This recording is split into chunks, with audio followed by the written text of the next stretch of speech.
Hello everyone, welcome to engineers Adda guys. I hope you all are good. Myself Rajat Singh और आप सभी का engineers अड्डा के इस प्लेटफॉर्म पे स्वागत है। गाइज, एसएससी जेई 2023 एग्जामिनेशन आपके अक्टूबर में होने हैं और एग्जामिनेशन को लेके बहुत सारे बच्चों के मन में बहुत सारे सवाल होंगे, जिसमें से कुछ इंपॉर्टेंट सवालों के जवाब मैं आज इस वीडियो में आपको प्रोवाइड कराने वाला हूँ, जिसमें से syllabus, exam pattern, eligibility, previous year की कट ऑफ और इस एग्जामिनेशन को क्रैक करने के लिए इन दिनों में क्या रणनीति आपकी होनी चाहिए उस पर हम लोग बात करेंगे, और एक्सपेक्टेड नंबर ऑफ वैकेंसीज कितनी आ सकती है उस पर भी बात करेंगे। गाइज देखिए, यहाँ पे सबसे पहले जूनियर इंजीनियर का जो एग्जामिनेशन होता है, सिविल, मैकेनिकल और इलेक्ट्रिकल तीनों ही ब्रांचेस के लिए होता है और लगभग हर साल इसकी वैकेंसीज आती हैं, जैसा कि 2023 का एग्जामिनेशन अभी होने जा रहा है।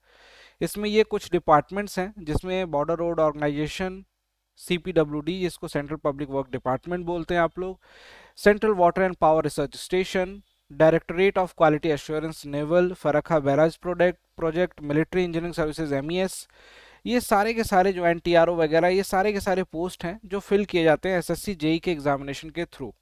अब इन डिपार्टमेंट में आपको जानने के क्राइटेरिया अलग अलग होते हैं, कहीं एज का क्राइटेरिया कम तो कहीं ज़्यादा, लेकिन हाँ, एलिजिबिलिटी क्राइटेरिया बीटेक और डिप्लोमा दोनों ही एस्पिरेंट इन एग्जामिनेशन के फॉर्म को भर सकते हैं एसएससी जेई के, और एसएससी जेई के थ्रू इन सभी डिपार्टमेंट्स में जा सकते हैं। कुछ डिपार्टमेंट्स ऐसे होते हैं जिसमें डिप्लोमा वालों के लिए एक्सपीरियंस की रिक्वायरमेंट होती है, वो भी हम लोग डिस्कस करेंगे, लेकिन यहाँ पे बीटेक वाले एस्पिरेंट जो होते हैं वो सभी डिपार्टमेंट में आराम से जा सकते हैं। हाँ, जहाँ तक बात करूँ अगर एज की क्राइटेरिया की, तो एज का क्राइटेरिया डिफरेंट डिफरेंट डिपार्टमेंट में अलग अलग है। बीआरओ में जैसे कि 30 वर्षों की आयु के बाद आप नहीं ज्वाइन कर सकते हो अगर आपकी जनरल कैटेगरी है। उसी तरीके से यहाँ पे सीपीडब्ल्यूडी, सीडब्ल्यूसी और उसके बाद सेंट्रल वाटर कमीशन, इस तरीके से बाकी सारे पोस्ट यहाँ पे दिए हुए हैं। 30-32 मैक्सिमम एज अगर जनरली देखा जाए तो मोस्ट ऑफ द डिपार्टमेंट में 30 ईयर्स का है। यहाँ पे अगर एज रिलैक्सेशन की बात की जाए तो बिल्कुल यहाँ पे कैटेगरी का रिजर्वेशन भी मिलता है और उसके कैटेगरी वाइज आपको रिलैक्सेशन भी मिलता है। जैसे कि एससी एसटी से कोई बिलोंग करता है तो 5 वर्षों की आयु में छूट मिलती है, यानी कि 30 वर्षों की आयु तक है तो वहाँ पे 35 वर्ष तक लिए जाएंगे। ओबीसी में 3 वर्षों का, और इस तरीके से ये पूरा का पूरा एज रिलैक्सेशन आपको दिया हुआ है, जो कि स्टैंडर्ड सेंट्रल गवर्नमेंट के रूल के हिसाब से होता है। एक इम्पॉर्टेंट बात यह भी है कि बॉर्डर रोड ऑर्गेनाइजेशन जो होता है, बीआरओ जिसको हम लोग बोलते हैं, उसमें केवल मेल कैंडिडेट अलाउड हैं, वहाँ फीमेल अलाउड नहीं है। ठीक।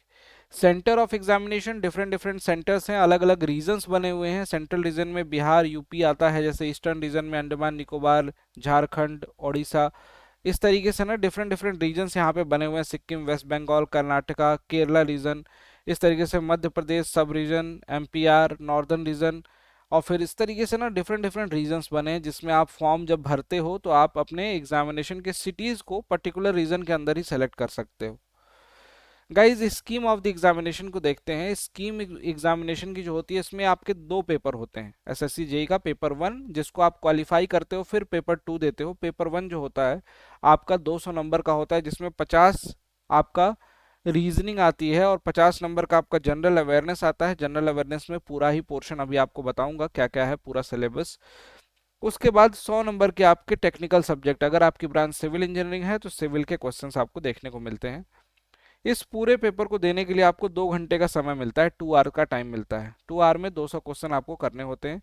नेगेटिव मार्किंग होती है डेफिनेटली यहाँ पे, और जैसे ही क्वालिफाई करते हो पेपर वन, फिर पेपर टू आपको देने को मिलता है, जो कि 300 नंबर का सब्जेक्टिव पेपर होता है, जिसमें आपको प्रॉपर जैसे सेमेस्टर में आप लोग आंसर लिखते हो उस तरीके से कॉपी मिलती है।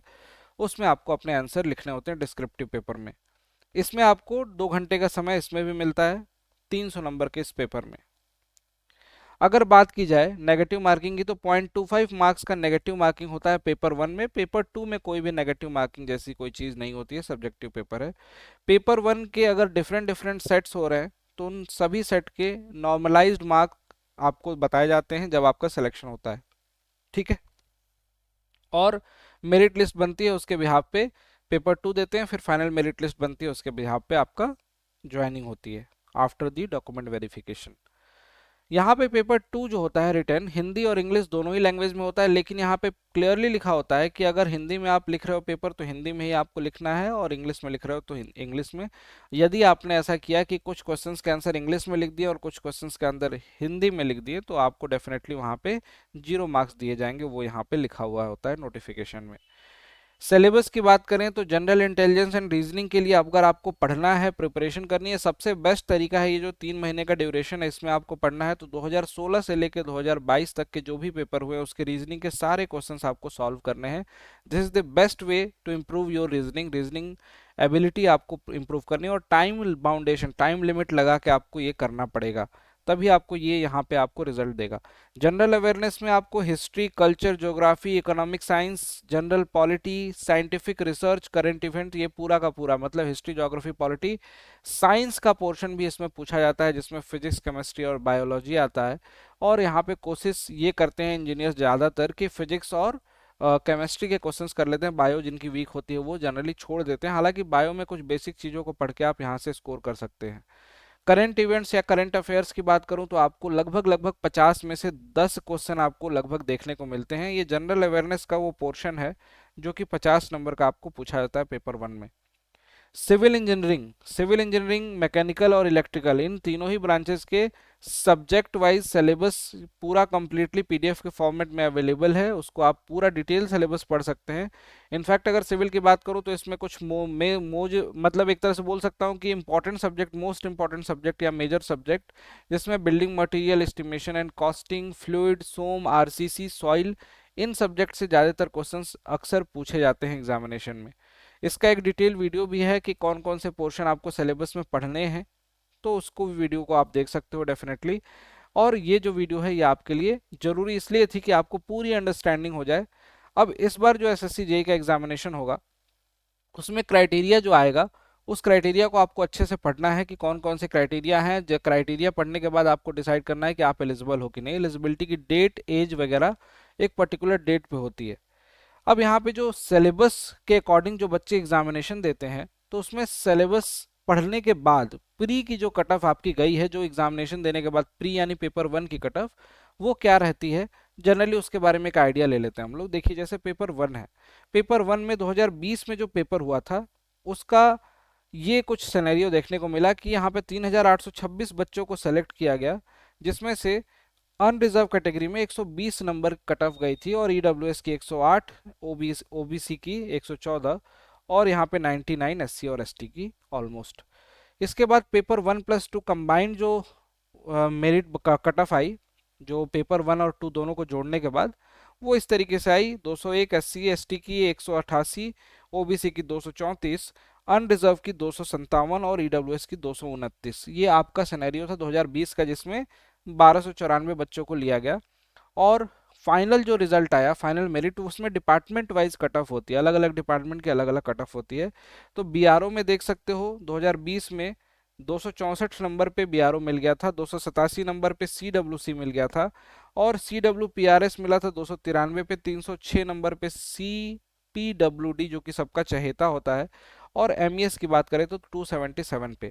ये 2020 की बात है गाइज, और इस कट ऑफ से बिल्कुल भी ये नहीं समझ लेना है कि इतने पे हमेशा मिल जाएगा, क्योंकि आपको इस बार का कट ऑफ देखा होगा आपने तो जो कि बढ़ गया।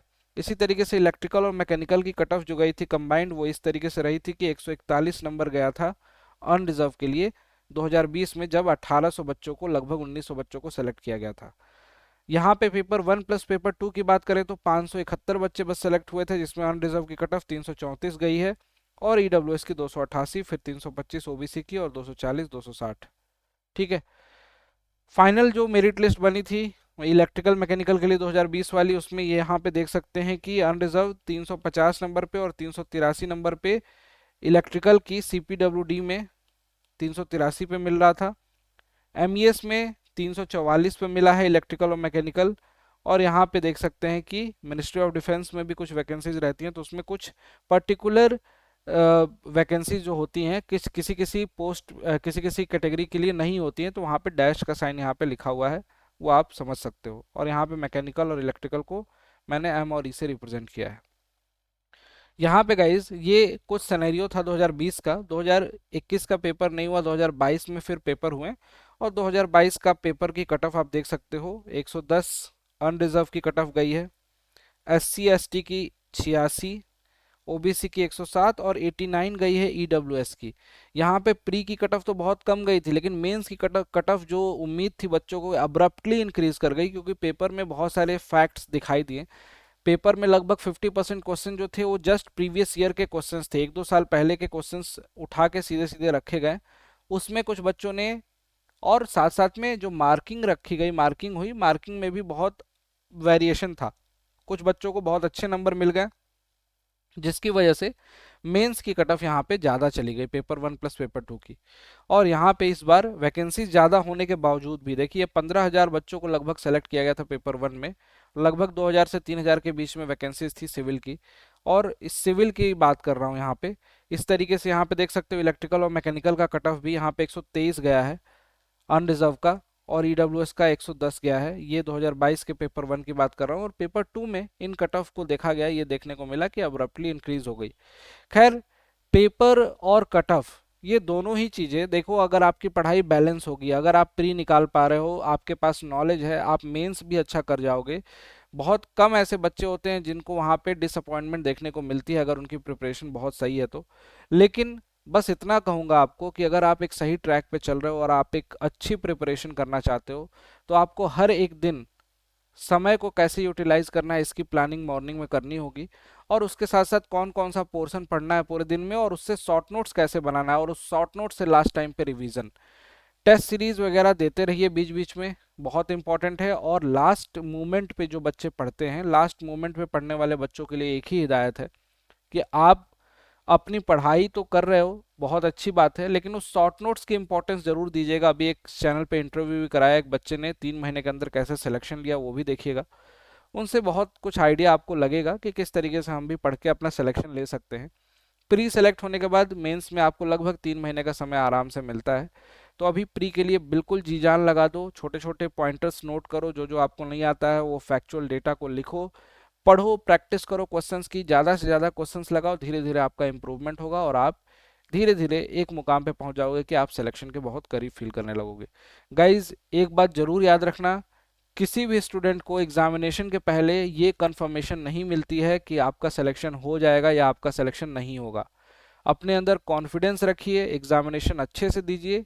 अगर आपके साथ कुछ भी बुरा नहीं हुआ, सारी चीज़ें आपके साथ सही चलती रहीं, आपने अपनी मेहनत की, एफर्ट डाले हैं, तो आपका सिलेक्शन भी जरूर होगा। इंजीनियर्स अड्डा पे कोई भी आपको क्वेरी है, डेफिनेटली आप ड्रॉप कर सकते हो कमेंट सेक्शन में।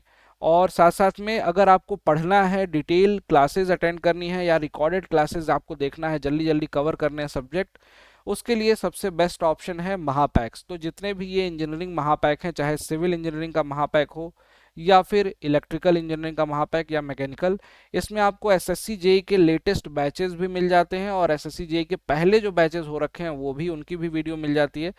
जितने भी बैचेस हैं, एनएचपीसी, डीडीए, जेई, सारे एग्जामिनेशन इसमें कवर हो जाते हैं। इनफैक्ट स्टेट की वैकेंसी जो आती हैं, जेएसएससी है, बिहार है, वो सारी वैकेंसी इसमें कवर होती हैं। किसी भी स्टूडेंट को मिनिमम प्राइस में ज्वाइन करना है गाइज इन पैक्स को, तो अड्डा 24/7 का एप्लीकेशन को आप अपने फ़ोन में डाउनलोड करें, ईमेल एड्रेस से लॉगिन कर लें, और पेमेंट के पहले आप इस पर्टिकुलर बैच को जब ज्वाइन करेंगे तो वहाँ पे आपको discount coupon code apply offer का ऑप्शन आएगा, जिसमें ये कूपन कोड आप एंटर करेंगे, आपको ऑलरेडी जो प्राइस दिख रही होगी उससे भी मिनिमम प्राइस में आपको सभी बैचेस मिल जाएंगे, लोएस्ट प्राइस में।